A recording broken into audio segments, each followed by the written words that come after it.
¿A qué conclusión llegó usted, por ejemplo, que es una experta en la materia, cuando desde que estas personas fueron detenidas se había denunciado que era una violación a los derechos humanos, que era una violación al debido proceso ya cuando estaban encausados en un tema judicial y que por una reflexión del jefe del régimen venezolano, que es Nicolás Maduro, de alguna manera da la orden a la justicia para que se revisen los casos?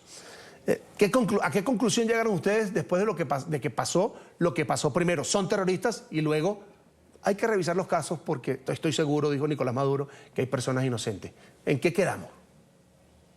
Sí, bueno, esto en todo caso deja en evidencia lo que hemos denunciado desde el mismo momento en que empezaron a ocurrir estas detenciones.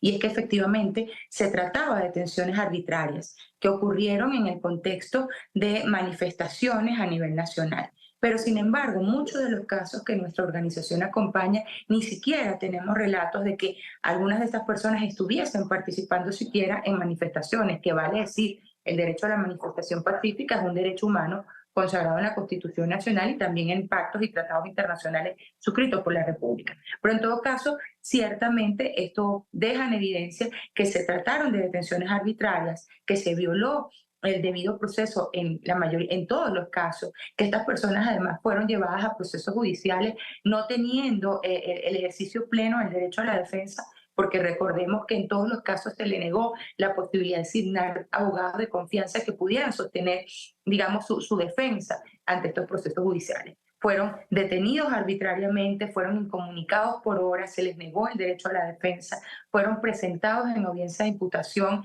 fueron después llevados a audiencias preliminares donde se les acusó formalmente de la presunta comisión de delitos e incluso en algunos casos ya habían estado en la primera audiencia de juicio.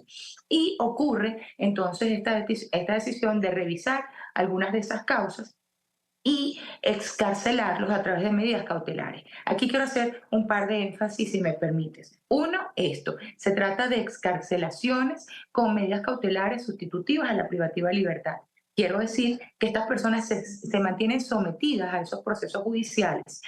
Muchas de ellas se les dictó régimen de presentación ante las sedes de los tribunales. Aquí hay que acotar que muchas de estas personas residen en el interior del país y ahora tienen que venir a Caracas permanentemente a presentarse en tribunales, personas de muy bajos recursos que no tienen ni siquiera, digamos, los recursos necesarios para costear esos traslados. Pero en todo caso, fueron escarceladas, se mantienen en esos procesos judiciales, es decir, que estas personas no han sido devueltas a la libertad plena. Eso es importante Mm. destacarlo. Otra cosa también es mencionar que según la última cifra oficial, en el contexto de estas manifestaciones ocurrió la detención de 2.229 detenciones. Así se hizo un anuncio oficial, 2.229.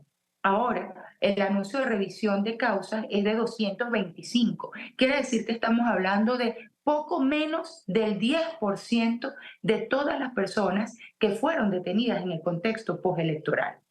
Quiere decir entonces que se mantendrán más de 2.000 personas detenidas y a ese número de 2.000 personas hay que sumarle las más de 300 que ya estaban detenidas en Venezuela por razones políticas antes del 28 de julio.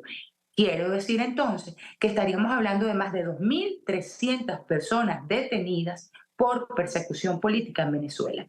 Este es un número del cual no tenemos ningún precedente en la historia reciente. De tal manera que nuestro llamado, por supuesto, es que se sigan revisando causas y que muchas otras personas sean beneficiadas con el otorgamiento de estas medidas cautelares. Hago también un llamado de atención. A esta hora se mantienen adolescentes privados de libertad. Nuestros exhortos han sido que todos los adolescentes sean liberados de forma plena e inmediata. También hay mujeres en situación de especial vulnerabilidad que siguen detenidas. Hay personas con enfermedades graves o crónicas que siguen detenidas. Es decir, que este poco menos del 10% de ninguna manera se concilia con la gravedad de lo que ha ocurrido en Venezuela recientemente.